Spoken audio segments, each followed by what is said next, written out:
channel for a new battle report. This is game number 4 of the Equinox International Tournament. We are facing Bash, a French team, and I'm paired against Malfourbe, who is playing Vampire Covenant. My list is the following. Basically, some adjustments since the last game because we had the new version. So I switched for something slightly different. I kept 2 blocks of Dwarves as scoring, and then I went with double Vassal Levies to give me plenty of flaming, and then I went with a lot of flaming combat together with the Prophet, who also has the double flaming sword with Golden Needle of Shamut and Adept Pyro. So that's my attempt. I kept 2 rocket battery, one of them as a gunnery with the Nezip Cache to still be hitting on 3 up, and then I played an Infernal Engine Nafta. So basically the attempt of this list, since I lost all my primary in this tournament until now, I wanted something a bit stronger in the close combat. So I felt let's try to double up the Kadim and bring the Infernal Engine as well in the list to see how that goes. My opponent played the following list. So we have 3 big block, ghouls, skeletons, Bourguard. Then we have a bunker with Skellies, the Court of the Damned, together with the Necromancer, Master of Evocation. He has a fighty count, who is going to give off def 6 on the unit with commandment, and it's very killy. And then double spawn and a great bat as chaff, so double spawn to set up counter charge, move on the flank. They are a very strong unit. He also paid the Barrow King BSB to go inside the Bourguard unit to reduce the unstable and also give himself a parry to the unit, which makes sense with the Bourguard. We were playing all the center and mutual encroachment for this battle.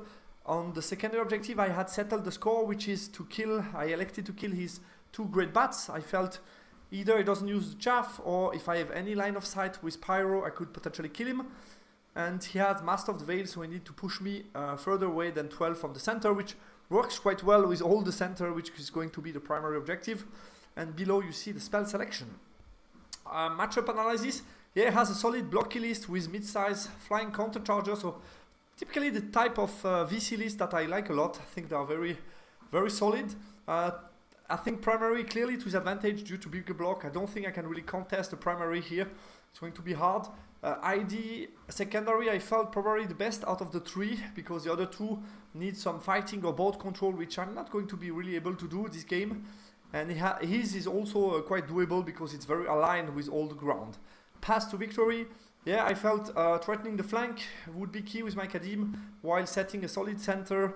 Try to get an attempt at the primary, which is not going to be easy, and it will depend a lot on his ability to attack me, how he will set up, the risk he's going to take. So it depends a lot on the quality of his display.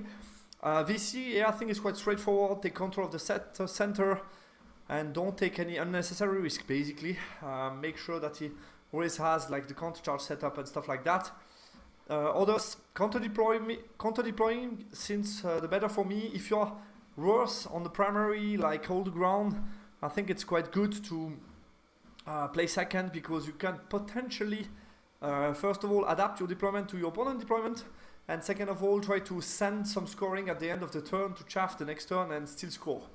Yeah, I felt the matchup not easy, definitely. I'm going to most likely lose the primary and then try to win on point while pushing on the flank and get points on spawn and stuff like that. So that was going to be my target here. Deployment wise, my opponent won the roll, and very wisely he picked the side, gave me the impossible, because he identified that I didn't want to drop everything for first turn, and then he elected to do it. So he has the spawn on each side. You have the Skellies with the Vampire, Bourguard in the middle, in the left the ghouls, in the back the bunker, basically like we expected. I went with 2 sides, so I only put those guys in the middle to move back, and then at some point chaff. That was going to be my plan. On the left I put the Citadel Guard unit with the 2 characters inside and the rocket battery. Far left the Kadim, going to try flanking maneuver. The same on the right with the other Kadim. And then I put Lugars and the tank as a support, and we have here all the way in the back the rocket battery, basically. So I run a rocket battery on each flank to try to be annoying for him. Let's move on to Western 1. Sorry, we swap side. So he pushed towards the middle, nothing crazy. He hide the bats that are worth the secondary objective, so nothing crazy. Magic Face, he pops some more Skellies. I dispel Soul Blight on the tank, and he creates some skellies in front of him, like 6 of them. My turn 1, yeah, I push in the flanks, that's my game plan. Magic Face, I get a Pyro Flow on the spawn, dispel, and then I get a Fireball on the spawn as well. We'll manage to do 2 wounds, and I put with those guys a token on the ghoul, and then I manage to shoot here in the flank to make 5 hits, plus here 20 shots, but I don't kill all of them. He has only 6, I kill only 4, so he has 2 skellies left, and my rocket battery just moved and didn't shoot this turn. His turn 2, he moved the spawn to the side, which makes sense, push forward with his block in the magic phase, and then the skellies, the 2 remaining, are going to come forward to chaff my vassal kind of. In the magic, he attempted also, a long charge on the 6 with the ghoul here on the right that didn't disturb me too much. I had some counter charge set up. I feel ghoul AP0 against my 3-up, and I have Flaming Banner, and he has a token on himself. I felt that should be okay for me, but I don't have much support, only vassals. So yeah, the counter charge, then he could stick, and then counter charge me again, so maybe that's why he attempted that. Magic phase, he got some more skellies one time, the other time I failed the Soul Blight and I dispelled the second raise basically. But getting a huge block that's going to be very hard to attack for my strong flank, so to say. Let's move on to my 2. Yeah, I moved slightly backwards. I don't see any good openings here. Small mistake here, I went out of line of sight, but I think I should have just having a small look at him to be able to cast the breast weapon. Here I move obviously backwards and the left flank as well. I'm going to try to shoot and kill those skellies again. Magic phase, I get Fireball, kill some Bar Guard, Hereditary on the Bar Guard as well. Rocket Battery, I shoot the Bar Guard to make them -1 on the charge, to make it a charge on a 6. So we had a 6 on the Bar Guard against my Citadel Guard. And then shooting, yeah, again, Nafta hit, 2 hits, and then 20 shots here, short range. I only managed to kill 1, he makes a lot of armor save and he's still alive with 1 guy, which is annoying because I couldn't potentially charge the flank of the Bar Guard if he attempted the 6 against my Citadel Guard. I'm not sure I would take it, but that's an option less to worry about for him. History, he attempted the charge, fails it. Again, I wasn't too nervous. I had the Kadim looking in the middle, I had the double vassal. I think that could potentially be enough on the counter charge. He has a token and Hereditary on himself, so I felt it should be okay.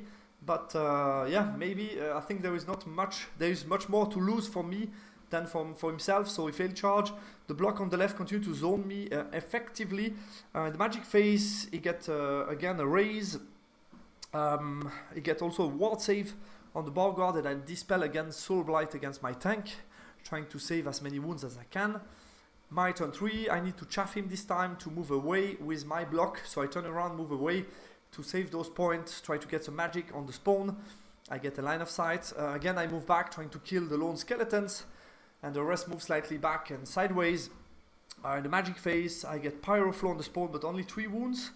Again, I don't manage with 20 shots, plus the tank to kill the lone skeleton. He passes all 4 armor saves, so on 5 up, so that's kind of crazy. His turn, yeah, he had obviously no overrun onto my little guy, so he double charge, trying to attempt overrun on a 12 for the Bar Guard for his turn 5, so yeah, I could let that go, and the rest just move out of the way, as you can see, taking some point, and again he can put the skeleton in front of me. In the magic phase, I'm going to dispel Soul Blight. He's going to create a unit in front of my war machine. I didn't really see that coming. He could have covered that angle easily better, and he's able to create here a small unit in front of me. That was easily avoidable, I think. Yeah, that's about it. The overrun from the Bar Guard doesn't reach, obviously, my vassal levies. Just move out of the way on my turn 4. Try to escape also with the war machine. Get some shot on his unit of skeleton. Maybe I could have, I'm seeing a way, could have tried to reform wide to make a protection. Yeah, I cannot that wide. I mean, I can add like 2 model plus move sideways. Maybe I could have made that charge impossible from the skellies. I don't know about that. That could have been an option. I think there are better way here to defend the war machine. Move back with the vassal levies, move out of the way with the rest, get some magic on the spawn. Magic Phase, get Fireball, 3 wounds on the spawn, Pyroflow gets dispelled, Nafta does 4 wounds on the Skellies, but he's still here. He's 5, yeah, he charged with the 4 Skellies against my War Machine.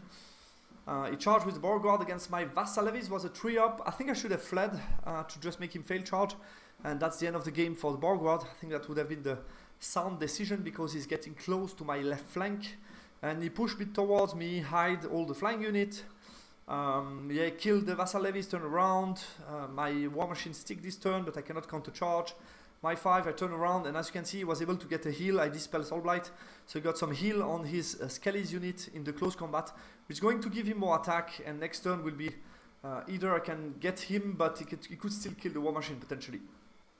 Here, I cannot really move a lot backwards, so I'm going within 12. He has double token, thinking I can shoot. Reroll 2 wound on the Nafta, get some Pyro spell, and then the Beauregard shouldn't be able to deal with the tank. That's the ID. Here I give him a front. Yeah, with the spawn in case he wants to charge me, and that's about it. In the Magic Phase, I'm getting Fireball, 3 wounds on the Beauregard. Hereditary also on the Beauregard, and he dispels Pyroflow. Nafta Thrower, I kill 5 guys in his unit of Beauregard. And then Rocket Battery, another guy, and close combat this time I lose by 2 and I just explode. So he gets the point of the War Machine, which hurts obviously. Here's last turn. Yeah, he moves forward and gets also, I think he got some agility or close combat weapon skill buff from the court or something like that. I don't remember. I think it's minus agility, and maybe it's also giving him offensive, but I knew he had kind of a buff because I make him minus 2 weapon skill, which could have led him to get weapon skill 1, +1 to it, which would have been a 3+. I think the code give him something to make me hit on 2+, but still not so many model, so I was thinking here I should be fine. The spawn on the left charge as well, my Kadim. Looking forward to see that. I felt the Kadim have a decent chance here to win it, but we'll see how that goes. I don't have the counter charge of the Lugars because they look to help the War Machine, which as well is not the greatest decision that I make, but yeah, we will see how that goes. Magic Phase, I dispel 1 of his rays, he gets another one, and he gets also distracting on the spawn. Close combat, yeah, the spawn I'm going to be able to stick. We make like a draw, it doesn't do that well. And then on the tank, that's the odds with him hitting on 2+. I think it's correct, because he has the banner, and he has also, I think had some weapon skill buff, because I make him -2 with Hereditary. He still had the token. I think he had some buff because he hit me definitely on 2+, and then wounds me on 6+, which is on average between 1 and 2 wounds. Unfortunately for me, he will roll slightly higher, which is 3 wounds. He does good static, and I don't do much, and with my check I lose another 3 wounds, so the tank is most likely going to die next turn, which is a very bad news that I didn't really expect, to be honest. But for the record, he made a 6 on the charge, so even if I would have moved back and not shoot, he would have had made the charge. I think it's still the right decision overall to shoot him. Just feel it's a bit lucky for him between rolling slightly higher, I roll slightly worse, and then I lose some more wounds to the static. And yeah, the static is probably here the main issue. Anyway, so the Kadim, yeah, 1 on the left. My turn 6, he's going to finish the tank. I'm going to, as you can see, he didn't have press by the ranks, so he didn't have any +1 to wound on the Beauregard. I remember he needed really 6s to wound me. And yeah, the spawn are going to die, and my tank is going to die, and that's the end of the game. So yeah, heavy loss. Didn't rel the matchup properly, to be honest. I felt I had more chance. But there is really a reason why I almost never played VC with Infernal. I think it's really bad match for me, especially on hold the center. So then it's the classic wrong estimation. To be honest with you, at the pairing process, I had the feeling when they sent me VC and Iron Elf, I had the feeling VC might be really a problem for me. But since it was good for the team to take it and then give better matchup to my teammate, I took it. But yeah, I think that was a bad decision, obviously. Then the macro, maybe not the best, since I couldn't really play for the center. I could have tried to play more conservative, maybe to avoid a huge defeat like that. I think, yeah, the VC player played alone. So kind of not really, it's frustrating for me to analyze now because you have the feeling like you can't do anything. You're like just moving back. I made some small mistake, to be honest. We saw like the vassal should have fled. The tank stuff maybe a bit different. The war machine shouldn't have been caught by the created unit, so that was avoidable as well. Stuff like that were, I think, avoidable for me. But overall quite frustrating because I was just like moving unit back and waiting for him to attempt charges. And I hadn't much option to... Yeah, this kind of game where... Annoying for me because I don't have any option to react, to influence the course of the game in another way, basically. I'm like stuck on a bad situation with no way to get a good charge, anything interesting to set up. I'm just waiting for him to play the 6th turn and that's it. Which is, yeah, kind of annoying game, to be honest, with you. But that's how it is sometimes. And definitely I can learn from that. That's not a matchup that I should have taken. So that's a harsh lesson learned. But as always, you need to pay sometimes a heavy price to keep it in mind for a long time. I think overall to come back to this game because we're still talking about what I could have done better, which is I think always interesting despite the fact that it wasn't a bad match. I think here we can expect that I lose the center, so let's not play for it, put all the point in one side and just defend the lake, push the Kadim to the side, and basically those goals you see with movement 8 are never going to reach the battle line. Most likely the Borgward will also be hard, so that won't be enough to really push me. And then I just leave 5 Kadim on the weak flank to play a little bit, hide the cat and mouse, see what he does. He takes the center, most likely the secondary. Nothing I can really do for that. And I take a 6, and not much I can do. So, yeah, that would have been, I think, a better choice considering the matchup, how bad it was. But like I said, not a match that I want to play again, to be honest, in the ID shoes. Anyway, that's it, guys. So not many points for my team this round, but the round is still not over and we have still some match to play, so we could still end up quite good. And then we will see what happens turn 5, round 5, because that will be the decisive round to potentially qualify for the top 8. Guys, thanks a lot for watching and to the channel.